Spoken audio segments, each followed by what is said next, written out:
अन्ना हजारे, काफी लोगों का कहना है कि अन्ना हजारे बीजेपी की भाषा बोलते हैं, तो क्या विचार है आपका? अन्ना हजारे शुरुआत से बीजेपी की भाषा बोल रहे हैं।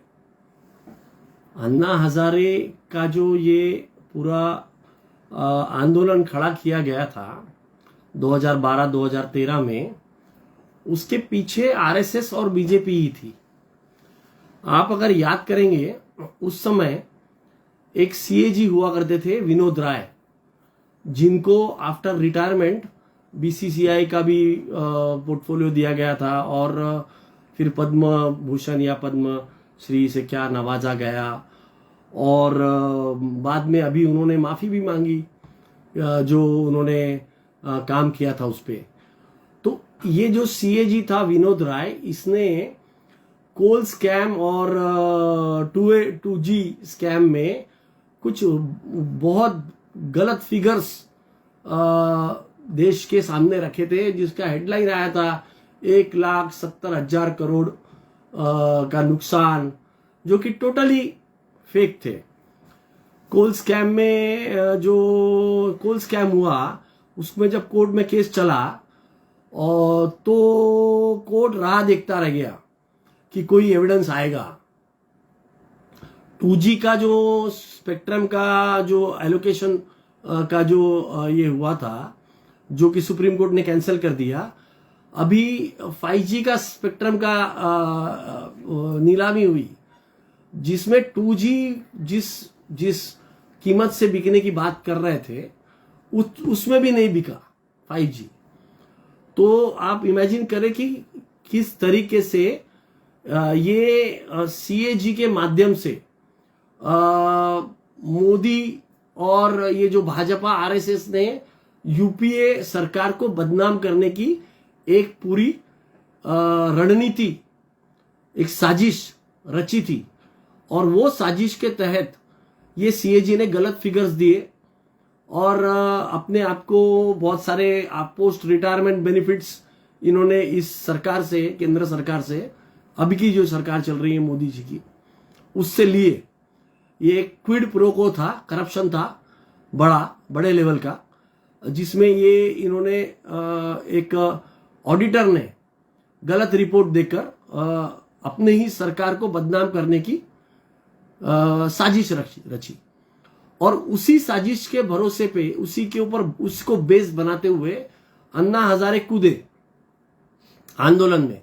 और उनके साथ में जितने भी चिंटू पिंटू थे, जिसमें केजरीवाल भी एक थे, वो और भी लोग इसमें आए। और जो आए आप देख लीजिए, वो सब आज भी एक तो भाजपा में है या फिर आम आदमी पार्टी बना ली उन्होंने। ये चिल्लाते हुए आए थे कि हमको पॉलिटिक्स से कोई लेना देना नहीं है, हमको पॉलिटिक्स नहीं करना है। पर जो इसमें आए, जनरल वीके सिंह हो गए, आपकी केजरीवाल ने तो अपनी खुद की पार्टी बना लिया। काफी साथी केजरीवाल के साथ में आए थे, जिनका मोह भंग हो गया केजरीवाल से, क्योंकि केजरीवाल के अंदर एक महत्वाकांक्षा जाग गई। आप उनके स्टेटमेंट पढ़िए पहले के, वो बोलते थे मेरे को कोई लेना देना नहीं है। बाद में बोलते थे मैं पॉलिटिकल पार्टी बनाऊंगा, पर मैं गाड़ी भी नहीं लूंगा, मैं बंगला भी नहीं लूंगा। और आज 30-30 करोड़ रुपए के खर्चे कर रहे हैं अपने बंगले के अंदर। और उनके हॉस्पिटल के जो बिल्स है, वो अगर आप देखेंगे तो केजरीवाल के और उनके डिप्टी सीएम के हॉस्पिटल के बिल 50-50 लाख रुपए के। एक हॉस्पिटल नहीं बनाया इन्होंने। सिर्फ क्या कर रहे हैं, तो एक तरीके से ये एडवर्टाइजमेंट के ऊपर खर्चा कर रहे हैं। 500 करोड़ रुपए का एडवर्टाइजमेंट करके दिल्ली का सरकार पूरे देश में अलग अलग शहरों में फुल पेज ऐड देता है। क्यों भैया? एक तरीके से ये एजेंडा वही काम कर रहा है जो काम मोदी जी ने प्रचार प्रसार का किया। काम कुछ नहीं करना, पर एडवर्टाइजमेंट करना। कई हमारे एक्टिविस्ट हैं जिन्होंने आरटीआई फाइल किया, जो बताते हैं कि काम कुछ भी नहीं हुआ है, सिर्फ एडवर्टाइजमेंट हुई है।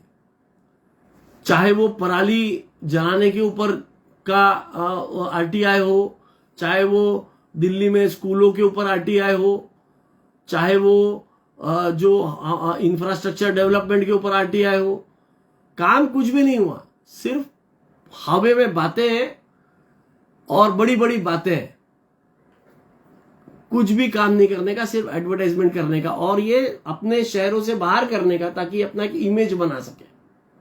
और वहां जैसा एक तरीके से जो भाजपा को मदद करने वाली काम, क्योंकि देखिए इन्होंने जो मुद्दे थे, जो बड़े मुद्दे थे, जैसे डिमोनेटाइजेशन हो गया, जैसा जीएसटी हो गया, सीए एनआरसी के मुद्दे हो गए, दिल्ली दंगों में इनके क्या रोल रहा है, तो ये पूरी तरह से इन्होंने कभी भी भाजपा के ऊपर कोई भी प्रश्न नहीं उठाया। प्रश्न उठाने वाले कांग्रेस, जो मुख्य विपक्षी पार्टी, परंतु ये एक तरीके से अब क्या कर रहे हैं कि ये बीजेपी बनाम आप बना रहे हैं, ताकि जनता को ये लगे कि भाई भाजपा से कौन लड़ रहा है, तो आप आम आदमी पार्टी लड़ रही है। ये एक साजिश है।